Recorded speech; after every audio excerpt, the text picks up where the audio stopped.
Welcome back to Suji view சேனலுங்க. நான் என்னோடய ஃபஸ்ட்டு இன்ட்ரடக்ஷன் வீடியோவில் நான் வந்து ஒரு புக் படித்தேன். அந்த புக் வந்து என்னை வந்து ஒரு டெம்பிளுக்கு கனெக்ட் பண்ணுச்சு அப்படின்னு சொல்லுவாங்க. இந்த புக்கை எல்லோரும் சொல்லியிருப்பாங்க, இந்த டெம்பிள் எல்லாருமே சொல்லியிருப்பாங்க. நானும் அதை தான் சொல்கிறேன்.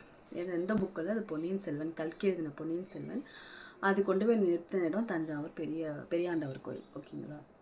நான் என்ன சொல்கிறேன், அந்த புக் இருக்குல்ல, அந்த புக்கை முடிஞ்சால் படிங்க. ஆன்லைனில் கூட கிடைக்கிது. நான் ஒரு 2-3 டைம்ஸ் படிச்சிருப்பேன்னு நினைக்கிறேன். படிங்க. அதில் அவ்வளோ அழகான ஒரு கதைநயம் இருக்கும். நம்மளை வந்து அந்த உலகத்துக்குள்ளேயே அது கொண்டு போயிடும். ஓகேங்களா? அந்த உலகத்துலேயே நம்ம இருப்போம். ஐயோ அடுத்து என்ன ஒரு த்ரில்லர் மூவி பார்க்குற மாதிரி அந்த கதையை வந்து அவர் ஆக்சுவலாக எழுதியிருப்பார். அதில் எந்த குறையும் இல்லை. ஆனால் அது ஃபுல்லாக ரியலான்னு கேட்டிங்கன்னா கிடையாது. அது நம்ம ஹிஸ்ட்ரியான்னு கேட்டிங்கன்னா கிடையாது. அதை நம்ம வந்து நம்ம முன்னோர்களோட வரலாறு நம்ம எடுத்துக்கலாமான்னு கேட்டிங்கன்னா கிடையாது. அது கிட்டத்தட்ட 60% புனையப்பட்ட கதை. இப்போ எக்ஸாம்பிளுக்கு நந்தினின்னு ஒருத்தங்க இருக்காங்களா, நீங்கள் பார்க்குறீங்களா? அப்புறம் ஆழ்வார்க்கடின்னு ஒருத்தர் இருக்காரா, நீங்கள் பார்க்குறீங்களா?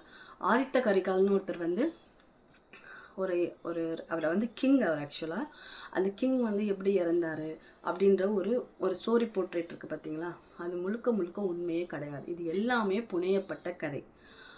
இதை வந்து கல்கி வந்து கதை நயத்துக்காக எழுதியிருக்கலாம், இல்லை வேறு என்ன ரீசனுக்காக எழுதினாலும் எனக்கு தெரியாது. பட் ஆனால் இது வரலாற்று ஆய்வாளர்கள் இதை பற்றி நிறைய பேசியிருக்காங்க. நீங்கள் போய் இதை யூடியூப்பில் சர்ச் பண்ணிங்கன்னா லிட்ரேச்சர் முடித்த, பிஹெச்டி முடித்த, இதில் ரிசர்ச் பண்ண நிறைய பேர் இதை பற்றி பேசிகிட்டே தான் இருக்காங்க. ஈவன் இதோட படம் 2 எடுத்தாங்க பார்த்தீங்களா? உண்மையிலே நான் வந்து ரொம்ப இன்ட்ரெஸ்டடாக அந்த படத்தை போய் பார்த்தேன்.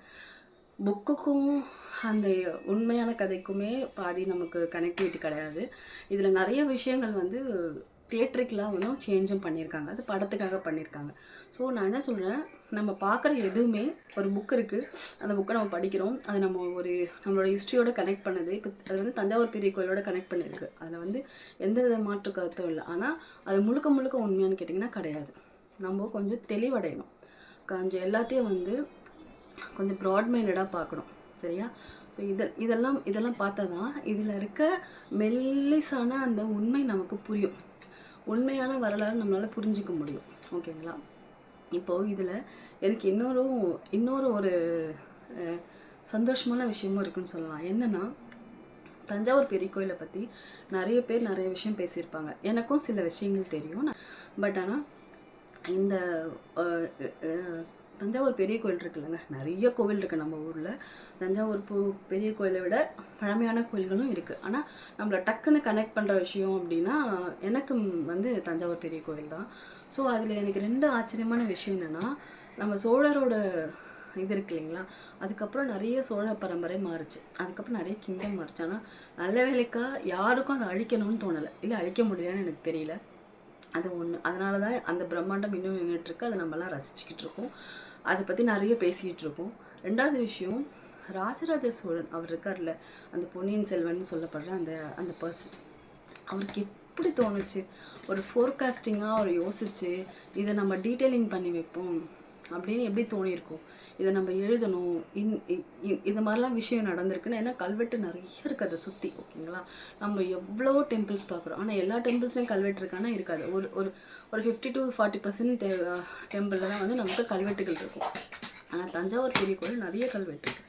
அவர் எவ்வளோ ஃபோர்காஸ்டிங்காக யோசித்து அதை அவ்வளோ அழகாக தெளிவாக அவர் அதில் வந்து எல்லாத்தையும் டீட்டெயிலிங் பண்ணி வச்சுருக்காரு. உண்மையாலே வந்து அவர் ரொம்ப மேபி அவரோட கிங்டம் கீழே இருந்த பர்சன்ஸா இல்லை அவருக்கே தோணுச்சாலாம் எனக்கு தெரியாது. பட் ஆனால் அந்த டீம் ஆஃப் எஃபர்ட் இருக்குல்ல, அது உண்மையாலே ஹேட்ஸ் ஆஃப்ங்க அந்த டீமுக்கு.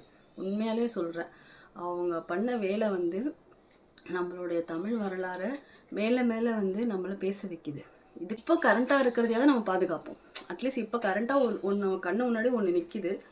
அதில் எந்த வித காழ்ப்புணர்ச்சியும் இல்லாமல், எந்த வித ஜாதி அரசியல் மத அரசியலையும் பூசாமல், ஒரு சயின்டிஃபிக்காக, ஒரு நாலேஜபிள் பர்சனாக, ஒரு எப்படி சொல்கிறது, ஒரு எவ்வளோ ஃபோர்காஸ்டிங்காக, எவ்வளோ டெக்னிக் யூஸ் பண்ணியிருக்காங்க, இதெல்லாம் பார்த்து நம்ம லேர்ன் பண்ணிக்கணும். அது முடிஞ்ச வரைக்கும் நம்ம பாதுகாத்து நம்ம அடுத்த ஜென்ரேஷனுக்கு அதை நம்ம ட்ரான்ஸ்ஃபர் பண்ணணும். அதை முடிஞ்சால் பண்ணுங்கள். இதில் வேறு எந்த சாயமும் பூசாமல் இருந்தால் ரொம்ப நல்லாயிருக்கும். அவ்வளோதான். நன்றி. தேங்க்யூ. இந்த வீடியோ பிடிச்சிருந்தா லைக் பண்ணி சப்ஸ்கிரைப் பண்ணி எனக்கு சப்போர்ட் பண்ணுங்கள்.